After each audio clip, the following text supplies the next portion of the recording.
For years, Ginger Rogers and Fred Astaire pretended everything was fine, but the real story was much darker. He was a perfectionist who drove her to tears. She was a star who refused to back down. He called her Feathers after she ruined a dance number. His wife watched their every move. And the real reason they stopped making movies together wasn't what anyone thought. Today, we're exposing the truth about America's most famous dance partners. Ginger Rogers was born on July 16th, 1911, in Independence, Missouri. Her mother, Layla, chose that place on purpose. She wanted to be far from her husband, William, a man she could no longer trust. Years earlier, she had lost a child because William allowed doctors to use forceps during delivery. She wasn't going to let that happen again. This time, she made sure everything was done on her terms. Not long after Ginger was born, her parents' marriage fell apart. William wasn't ready to let go. Twice, he kidnapped his own daughter. The first time, she was just a baby. He took her without permission, hoping Layla would come back to him. She didn't. When that failed, he tried again. But Layla wasn't someone who gave up easily. She fought in court and won.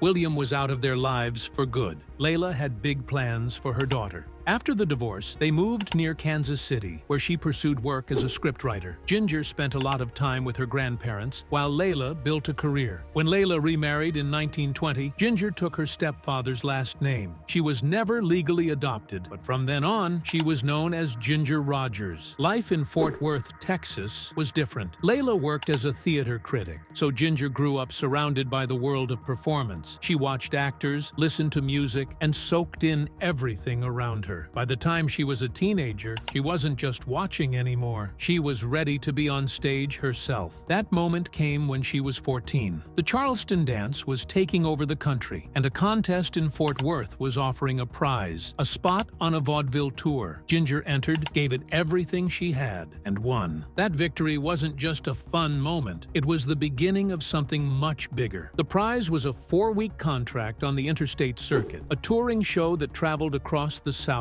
and Midwest. Ginger didn't just perform, she led her own group, a dance troupe called Ginger Rogers and Her Redheads. The work was tough, long hours, endless rehearsals, and constant travel, but she loved it. She was a natural, and it showed. Audiences noticed. So did the people in charge. Her mother was never far behind. Layla knew how the entertainment industry worked. She made sure Ginger was protected, making smart decisions and avoiding the traps that so many young performers fell into. That guidance helped Ginger move beyond vaudeville. But before Hollywood knew her name, she had to become Ginger Rogers. She was born Virginia Catherine McMath, but a little cousin had trouble saying Virginia and called her Jinga instead. The nickname stuck. When her mother remarried, Ginger took Rogers as her last name, and just like that, Virginia McMath was gone. Ginger Rogers was only 18 when she made her Broadway debut in Top Speed on Christmas Day in 1929. She had already spent time performing in vaudeville, but Broadway was something bigger. It was a chance to prove herself on one of the most important stages in the country. The show, a lively musical comedy, opened at Chanine's 46th Street Theater in New York City. Critics were quick to notice Rogers. Brooks Atkinson of the New York Times called her an impudent young thing with a charm that felt effortless. Top Speed ran for nearly 20 weeks, which was a solid achievement during the Great Depression,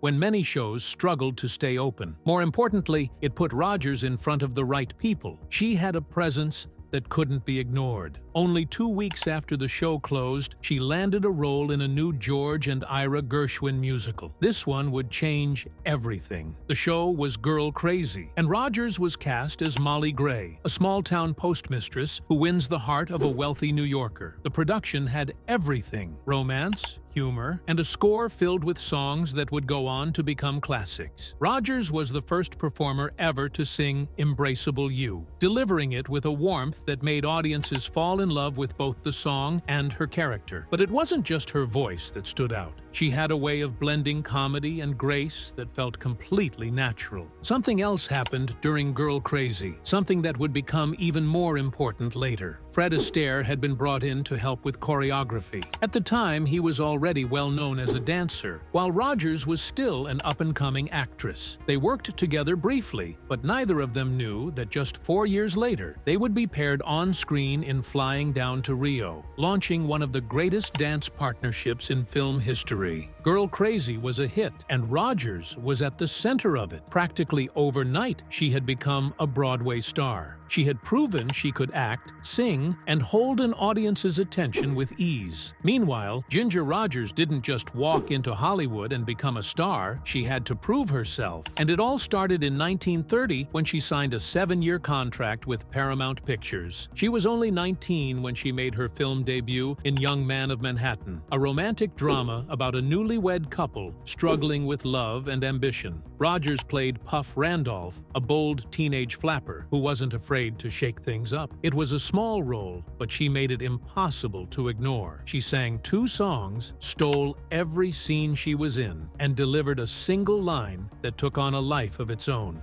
"Cigarette me, big boy." Nobody expected that one line to become a cultural sensation, but something about the way Rogers said it made it stick. It became a catchphrase people repeated everywhere, turning her into someone audiences remembered. The film itself was shot in New York, not Hollywood, because Paramount was using Broadway talent to take advantage of the new era of sound films. That worked in Rogers' favor. She was already making a name for herself on stage in Girl Crazy, but making the jump to movies wasn't as easy as it seemed. After her time with Paramount ended, she moved to California, hoping for bigger opportunities. But Hollywood didn't open its arms right away. She signed with Pathé Exchange, made 3 films nobody remembers, and eventually returned to Vaudeville just to keep working. Still, Rogers had something that set her apart. Even in a minor role, she knew how to command attention. Critics noticed her natural charisma, and audiences loved the way she delivered her lines. Her performance in Young Man of Manhattan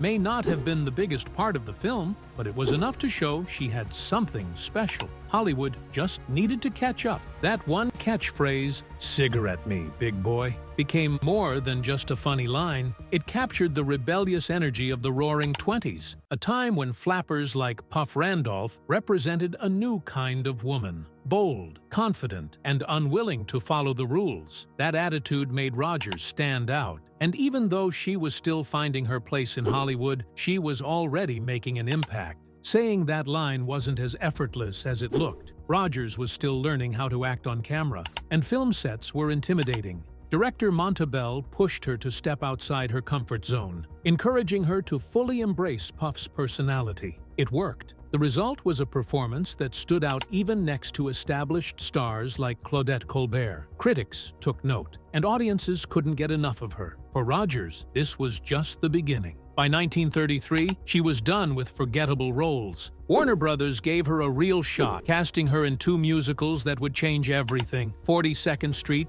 and Gold Diggers of 1933. Both were directed by Lloyd Bacon with choreography by Busby Berkeley, whose elaborate dance sequences turned musicals into a visual spectacle. In 42nd Street, Rogers played Anytime Annie, a sharp and witty chorus girl who stole every scene she was in. She wasn't the lead, but she didn't need to be. Every time she spoke, she made sure people were paying attention. 42nd Street was more than just a film about putting on a Broadway show. It was a story about ambition, struggle, and the thrill of making it big, something Depression-era audiences connected with. The movie was a massive hit, proving musicals could still be box office gold. That same year, Rogers starred in Gold Diggers of 1933 and delivered one of the most memorable musical numbers of all time. She opened the film singing "We're in the Money," dressed in a dazzling costume covered in oversized coins. But it wasn't just the visuals that made the scene iconic. Rogers sang part of the song in Pig Latin, a creative choice that added humor and made the performance unforgettable. The film was another success, and now there was no denying it. Ginger Rogers was a star. These musicals didn't just make money, they redefined the genre. Busby Berkeley's choreography created scenes that felt larger than life, with Rogers right in the middle of them. More importantly, they proved she was more than just a dancer or a singer. She had perfect comedic timing and an on-screen presence that made her impossible to ignore. By the end of 1933, she had signed with RKO Pictures, setting the stage for her legendary partnership with Fred Astaire. Ginger Rogers and Fred Astaire didn't plan to become one of Hollywood's greatest duos. It just happened. In 1933, they were cast together in Flying Down to Rio, but they weren't the stars. The film belonged to Dolores Del Rio and Gene Raymond. Yet Rogers and Astaire stole the spotlight. Their dance number to Karaoke lasted only a few minutes, but something about it clicked. Audiences couldn't look away. Their forehead-to-forehead routine sparked a nationwide craze, and suddenly, they were the ones everyone remembered. At that point, Rogers was already making a name for herself with nearly 20 films behind her. Astaire was new to Hollywood. He had spent years dazzling audiences on stage, but in film, he was untested. He wasn't even sure about becoming part of a dance team. "I don't mind making another picture with her," he said, "but as for this team idea, it's out." RKO disagreed. They saw the potential and cast them together again in The Gay Divorcee. That was the turning point. Whether Astaire liked it or not, he and Rogers had become a duo. Between 1933 and 1939, they made 10 films together, changing musicals forever. Before them, dance sequences in films were just flashy breaks between scenes. Rogers and Astaire made them part of the story. Their routines blended elegance with humor and romance, making their films feel effortless, even when they were anything but. Astaire choreographed most of their dances, working closely with Hermes Pan to make sure every step was perfect. They filmed their routines in long, uninterrupted takes, something no one else was doing at the time. What made them so compelling wasn't just the choreography, it was their differences. Astaire moved like he barely touched the floor. Rogers was grounded, making everything feel real. He brought precision, she brought warmth. Together, they were mesmerizing. And then there was the music. Cheek to cheek. Swing Time had The Way You Look Tonight, which won an Oscar. Their performances didn't just entertain people, they set new standards for movie musicals. Their films were a bright spot during the Great Depression. People needed an escape, and Rogers and Astaire gave them one. Top Hat later became part of the National Film Registry for its cultural impact. Even now, their work still feels fresh. But behind the scenes, things weren't always perfect. One of their biggest disagreements wasn't about dance, it was about a dress. For the cheek-to-cheek number in Top Hat, Rogers wanted to wear a gown covered in delicate feathers. Astaire wasn't thrilled. He worried the feathers would come loose and cause problems. She wore it anyway. And as they danced, the feathers started floating everywhere, sticking to his suit and covering the stage. Astaire was frustrated. Rogers stood by her choice. He later nicknamed her Feathers because of it. But that wasn't the only problem behind the scenes. Fred Astaire wanted everything to be perfect. He would rehearse for weeks, changing steps again and again until he was satisfied. Even during filming, he kept adjusting routines, convinced there was always room for improvement. He doubted himself constantly and rarely watched his own work because he never thought it was good enough. Maurice Zuberano, a set designer, once said that if something didn't feel right, they just did it over. That was how Astaire worked. He didn't settle, and he expected the same from his partners. Ginger Rogers had a different way of doing things. She worked hard, but she didn't obsess over every detail the way Astaire did. She had a natural ability to match his precision while making every step feel effortless. That was part of what made their partnership so incredible. But working with him wasn't easy. His perfectionism meant hours of rehearsals, constant retakes, and very little room for creativity. Many dancers struggled to keep up with him. Rogers never did.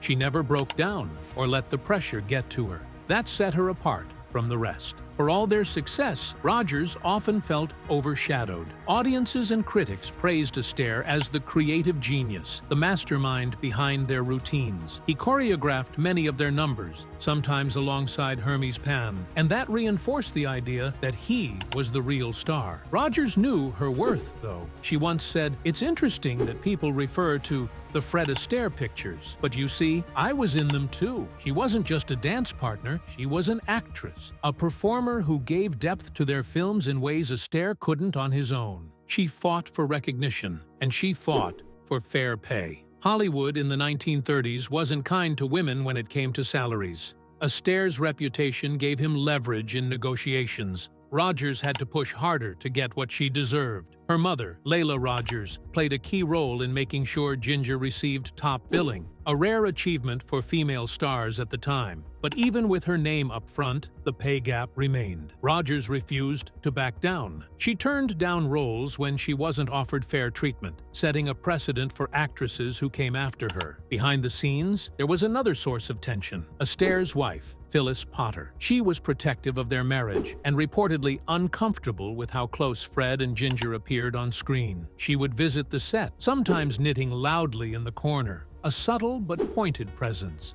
She even had a say in the scripts, objecting to anything that seemed too intimate. That's why, despite all their romantic chemistry, Astaire and Rogers only shared one on-screen kiss across their 10 films. But that limitation became a strength. They didn't need overt displays of affection. Their dances carried all the emotion, the longing, and the connection their characters needed. By 1939, after 9 films together, they decided to go their separate ways. Rogers wanted to prove herself outside of musicals.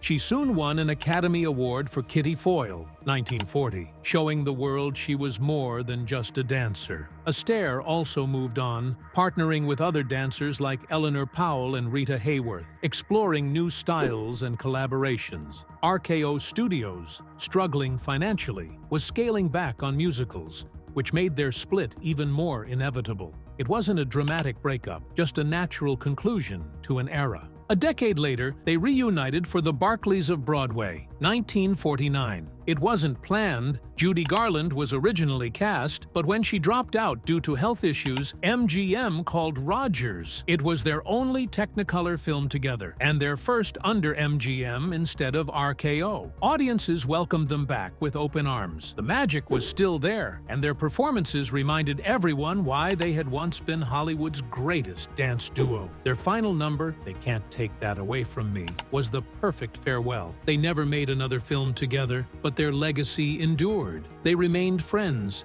speaking highly of each other in interviews. When Astaire passed away in 1987, Rogers mourned the loss of a man who had been both a challenge and a perfect match. Ginger Rogers winning the Academy Award for Kitty Foyle in 1940 was more than just an achievement. It was a turning point. For years, people knew her as Fred Astaire's dance partner, the woman who glided across the screen in dazzling musicals. But this role was different. It was her chance to prove she could do more than dance. Kitty Foyle. The natural history of a woman told the story of a working-class woman caught between two very different men. One was wealthy and charming. The other was a kind-hearted doctor with a modest life. But the film was about more than romance. It was about independence, class struggles, and the choices women had to make in a world that wasn't always fair. The story struck a chord with audiences during the Great Depression, and Rogers brought Kitty to life in a way that felt raw and real. Winning the Oscar was no small feat. She was up against legends like Katharine Hepburn in The Philadelphia Story and Joan Fontaine in Rebecca. That win changed everything. By the early 1940s, Rogers wasn't just famous. She was one of the highest-paid actresses in Hollywood. In 1941, the New York Times named her the highest-paid woman in the industry. At her peak, she made over $300,000 a year, which would be worth millions today. Unlike many stars who were locked into one kind of role, she moved effortlessly between drama, romance, and comedy. Films like Tom,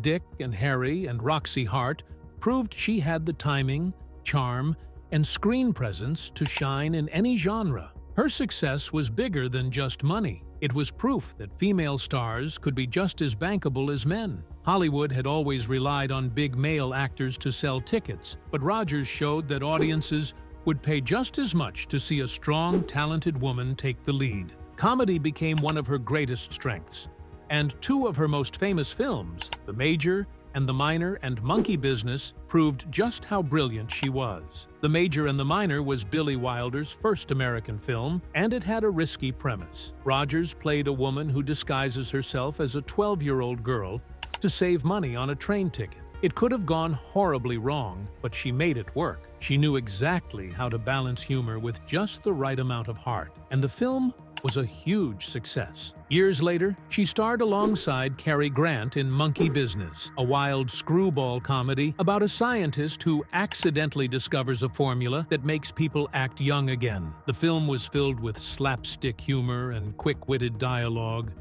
and Rogers held her own against Grant's legendary comedic style. Even after decades in Hollywood, she still had the same charm and energy that made her famous in the first place. Ginger Rogers stepped onto the Broadway stage on August 9, 1965, taking over the role of Dolly Levi in Hello, Dolly. She was following Carol Channing, whose performance had become legendary, but Rogers was ready for the challenge. This was her first major stage role in years, and she was about to remind everyone why she had been a star for decades. She stayed with the production for 18 months, performing over 1,100 shows on Broadway and across the country. Audiences loved her. The role didn't just put her back in the spotlight. It proved she still had the charm, energy, and talent to lead a major show. At first, she wasn't sure she wanted the part. Producer David Merrick asked her 3 times before she finally agreed. Her hesitation wasn't about nerves, it was about making the role her own. Carol Channing's Dolly Levi had been so iconic that Rogers didn't want to simply copy what had already been done. She wanted to bring something fresh, something that felt like her. She delivered.